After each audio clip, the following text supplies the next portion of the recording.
lumabas na yung 4 na poste dito. Update natin dito huli, ano pa lang to, parang 2 pa lang nailabas na poste. Ngayon 4 na. Nailabas nila yung mga bakal sa taas ng binaw nilang poste. At 2 na lang ang tatanggalan. Kaya po-flooringan pa naman nila sa ilalim, mga kabayan. Makapal pang flooring yan. Baka lagpas pa sa akin yung kapal ng flooring yan, nagbubuhos.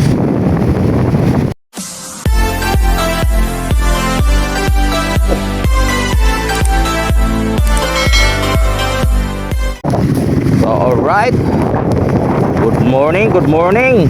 So hindi pa naman tanghali, no? Kasi hindi pa good morning pa naman siguro ngayon kasi alas 11:30 pa lang ata. So pero tanghali na rin, no? So nandito tayo ngayon sa ano ng tulay, kalimutan ang pangalan ng tulay na to. So mag-update tayo sa ano naman tayo mag-update, PNR at saka NNCR, PNR at NNCR. So susubukan natin mag-update.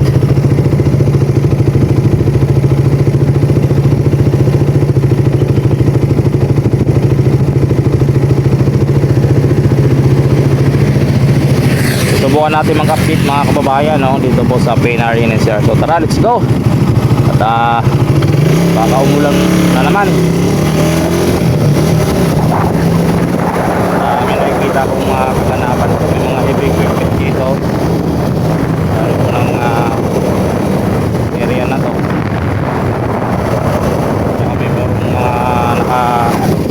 na bakal. Mga ito ay ulit. Ulit na rin. Dito may nakikita ako dito sa anak. Kabayan. Papo dito. Silipin natin, no? Ano na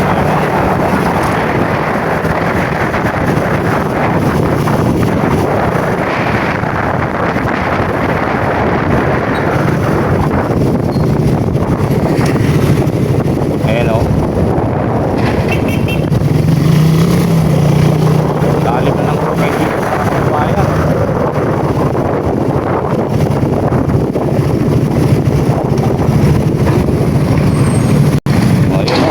Okay na, 4. Lumabas na yung 4 na poste dito. Update natin dito huli, ano pa lang to, parang 2 pa lang nailabas na poste. Ngayon 4 na.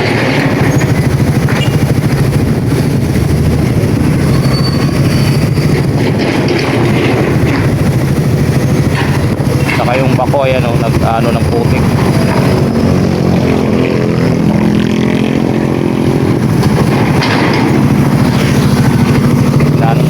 Inaano niya yung putik yung mga galing sa hinukay, pinakarga sa truck at pinapakag na. Ayan o.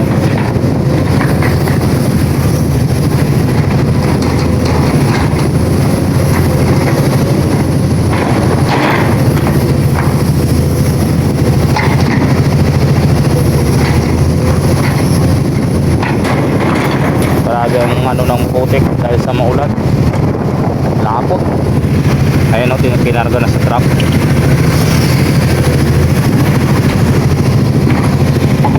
So ayan po ang ating update dito ngayon sa PNR NNCR, mga kababayan. Doon sa ito sa kabila, silipin din natin kung ano na ang sa ilalim.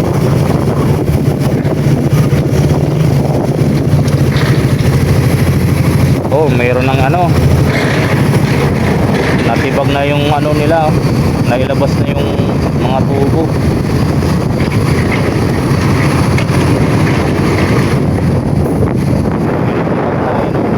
Nailabas na yung mga bakal sa taas ng binaw nilang poste. At 2 na lang ang tatanggalan. Kaya po-flooringan pa naman nila sa ilalim, mga kabayan. makapal pang flooring yan.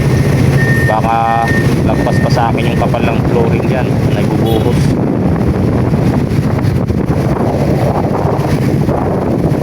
At doon mayroon ano doon sa unahan, yung roller crane or lifting machine, lifting crane ando sa putikan.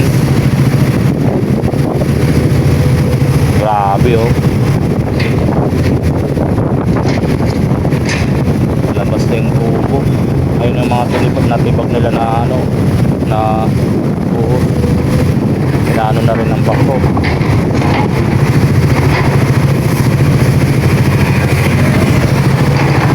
So hindi tayo makapagpalipad doon sa ano, mga kababayan. Ito naman yung sa ano, Inlex Islex connector dito po sa may Tomas Claudio, na magkukonekta dito sa State Street galing norte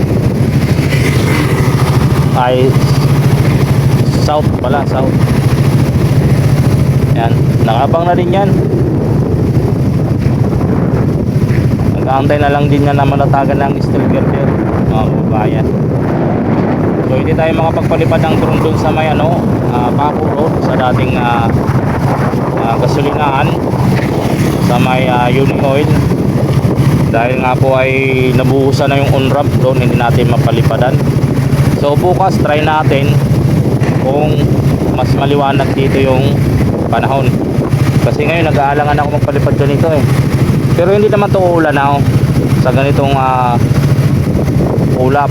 Kaso ang lakas ng hangin po mga kababayan, baka maano yung drone natin, disconnection sa lakas ng hangin.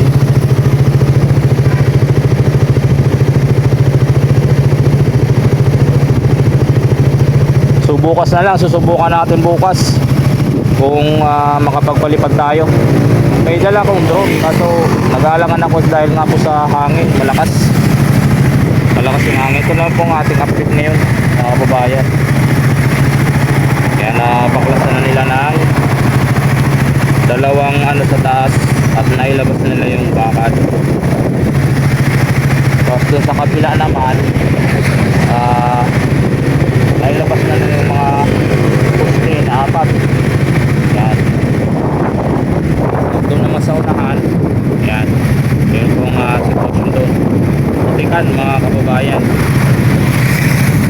Yun lang ang ating update dito. Silip-silip lang tayo.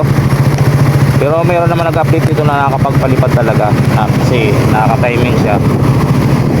Ako hindi maka-timing kasi may pasok pa. So yun lang po mga kababayan, no?